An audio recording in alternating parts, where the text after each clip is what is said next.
In this video, I'm going to share some of my thoughts about what I think the best portfolio looks like depending on your age using the Vanguard platform. I've made 3 different age brackets, 20 to 40, 40 to 60, and then 60 plus, to try and give you some ideas, get the conversation started, and inspire you to either get started investing or just spark something that you might not have already thought about if you've already been in the market for a long time. I'm going to give you different fund or ETF options that you might want to consider depending on your age and depending on the level of risk you want to take, whilst also considering that we all have different goals. I'll give plenty of options here and hopefully give you enough information so you can go away and look into things in more depth yourself. Firstly, let's make a few assumptions. Who is this for? I'm presuming that you've got some similar goals to me and other long-term investors. You want to grow your wealth over many years, but hopefully decades.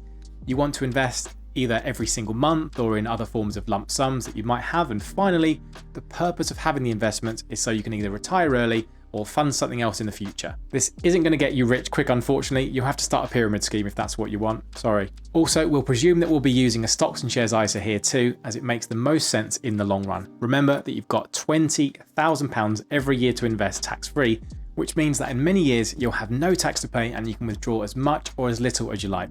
It's a very tax efficient way to invest, so you may as well make the most of it. Firstly then, let's start from the beginning and work our way through the different age ranges.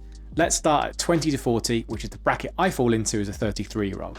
Now, I've been investing for many years in various different stocks and shares. I didn't even really understand index funds when I started, so my investing was a mess. I also didn't even know about Vanguard either, so count yourself lucky that you already do. So on the Vanguard website, if we invest directly using this platform, we've got 76 options to choose from, which look complicated and intimidating at first.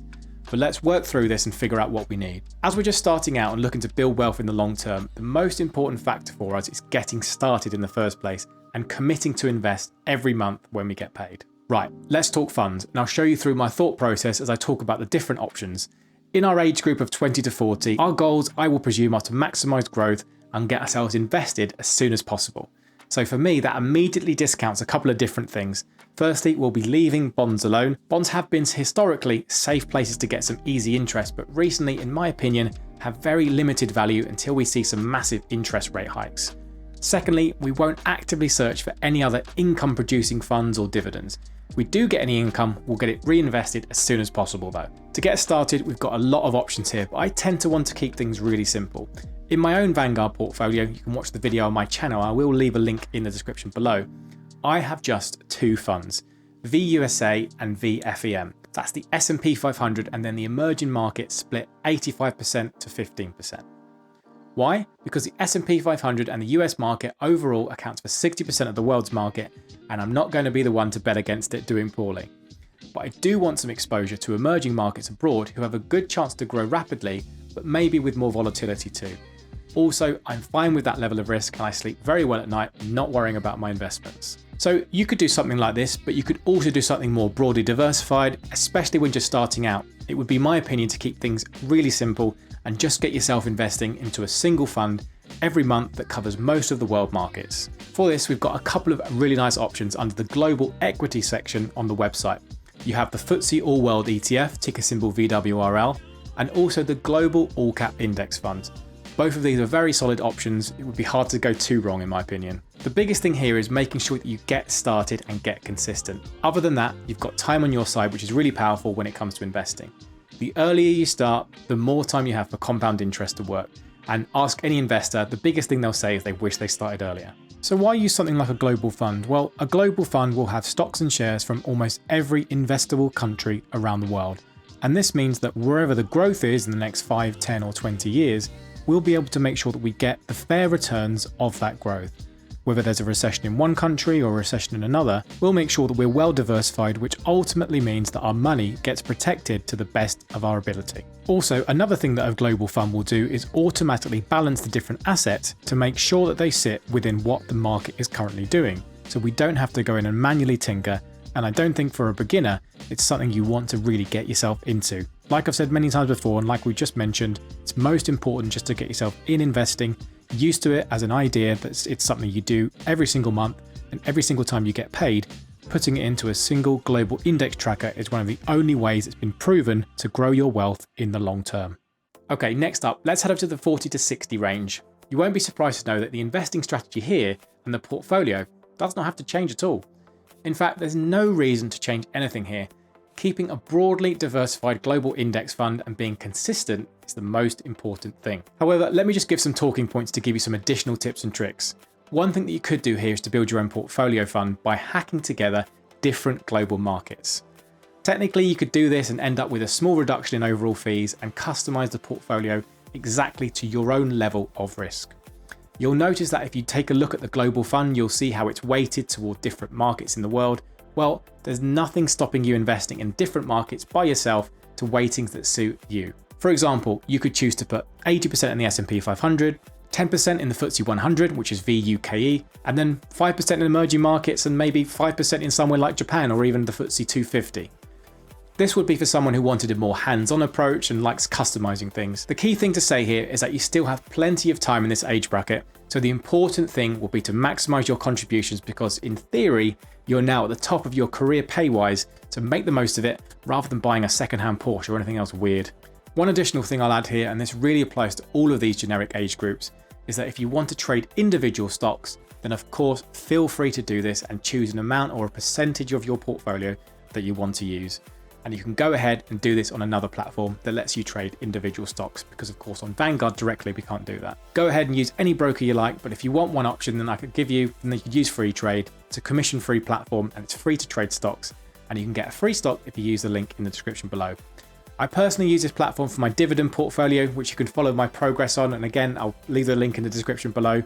So that's 40 to 60 covered, still going strong in full growth mode, one eye on retirement, but finding the balance between how much you want to tinker and how much you want to think about your portfolio. Really, it's up to you. So finally on to 60 plus. I wonder if I'll still be on YouTube then and still doing portfolio updates.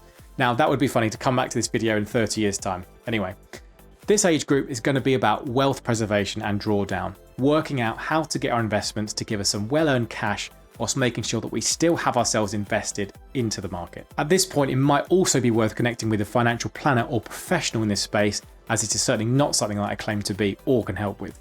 However, in terms of portfolio, here are some options to consider. Firstly, the life strategy funds might be something worth taking a look at as they now start to consider the use of bonds to protect your investment in a downturn. You could, for example, decide on the trusted old mix of 60% shares and 40% bonds in the Life Strategy 60. And then from that, sell down amount each month or each year, depending on your own personal circumstances. That's just one way of doing things. Another good option and an interesting fund you could look at would be the FTSE All World High Dividend Fund, which would actually pay you out an income rather than touching the initial capital. Again, though, it all depends on you. But taking a quick look, we can see that this fund pays a quarterly dividend of 2.92% and charges 0.29% ongoing charges. This fund contains over 1,800 companies based all over the world, so you get global exposure with diversification built in, whilst also getting capital growth too.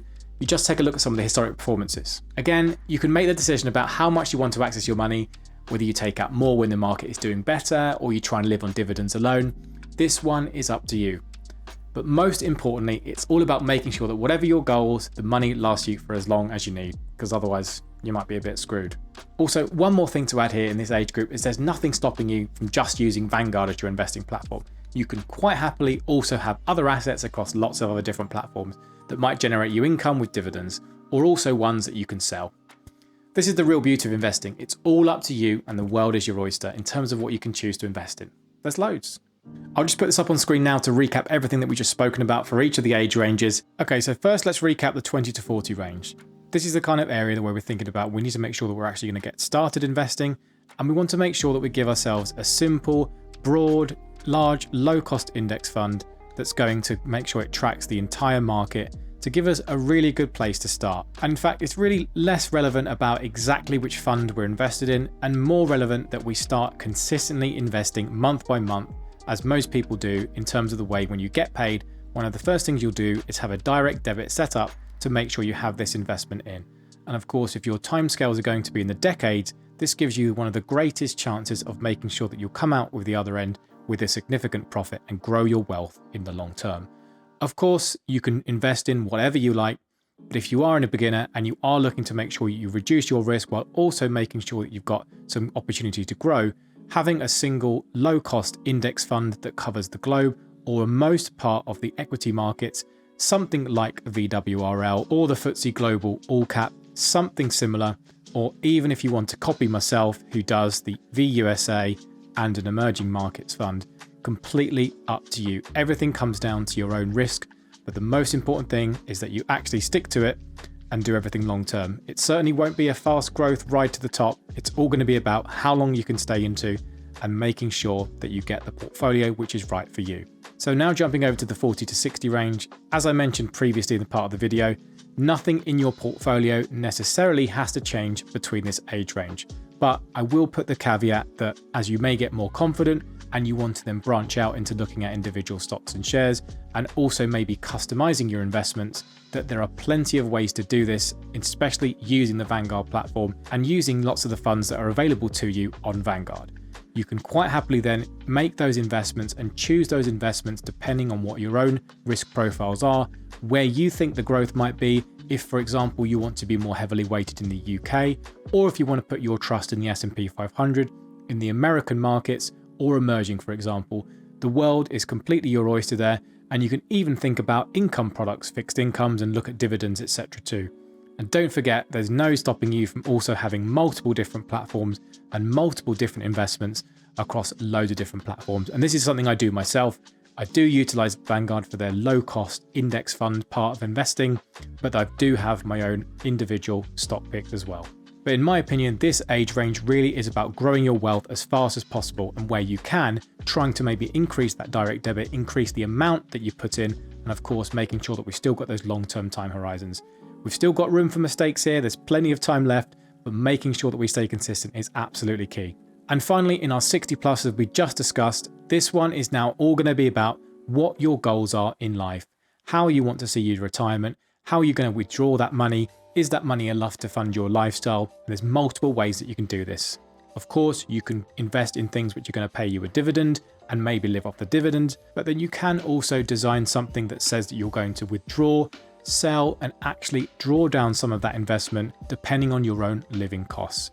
You can, of course, maybe figure this out with your own personal financial advisor, or work this out between your own family, work this out yourself, and always trying to keep one eye on making sure that that money will last you forever. Now, if you are lucky enough to get a state pension as well, fantastic. And if you have other investments too from work or anything like that, this is all gravy, especially if this is a stocks and shares ISA too.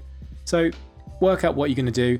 Plan for the worst case scenario. Think about what you'll do with the market downturns, for example. But again, a lot of the foundational investing advice still applies here, because we're going to use globally diversified funds, making sure that we invest in lots of different things, and potentially also using bonds, which may benefit us in terms of if the market has a significant downturn, because no one wants to retire when the market has a downturn, do they? Anyway, I'll see you in 30 plus years, my 60 plus people. Good luck out there.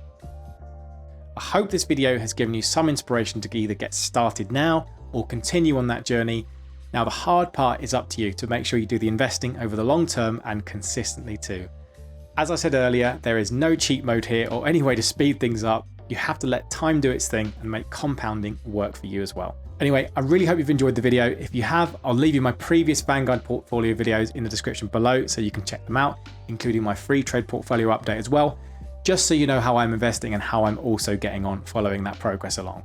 Anyway, if you found the video useful, please drop me a big fat like, subscribe for many more if you aren't already. As always, I'll see you in the next video, and happy investing.